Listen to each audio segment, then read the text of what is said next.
I was home alone one weekend, so my girlfriend Jenny came over to spend the weekend with me. It was the middle of December, and Christmas festivities were in full swing. Jenny wanted to watch Christmas movies tonight, so we ordered food, drank wine, and sat by the Christmas tree in the living room watching Christmas movies. We started with the Polar Express, then we started watching Elf. We ran out of wine, so I decided I'd run to the liquor store down the block to get more. It would only take 10 minutes anyway. It was a Saturday night, so they were open later. The usual cashier was working, and I got stuck in a conversation with him like I always do whenever I go there.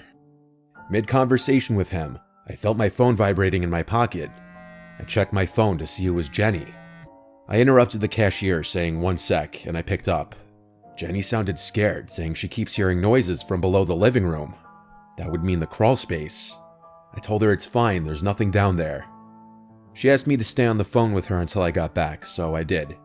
I walked the 5-minute walk back home and Jenny was still on the couch. She had the movie paused still, saying that she was listening for sounds. When I asked her if she heard any other sounds, she said no. She asked what if there's an animal down there. I told her that's not possible as there's no openings from anywhere outside. I opened the wine bottle and we continued to watch the movie. It wasn't long after that we both heard a distinct thud type of sound from below us. From the crawl space. I looked at Jenny and she looked at me. She was right, there was something down there. I said, oh shit, there might actually be an animal down there. Once again, we paused the movie and I went to the closet with the attic door inside. I grabbed the flashlight on the ledge and went down into the crawl space. I stayed by the crawl space door and just did a quick scan of the place. There are a million boxes down there, so a small animal could have been hiding anywhere. It smelled like piss in there, which pretty much confirmed that there was something down there. I'm not an exterminator or pest control, so there was nothing I could do about it.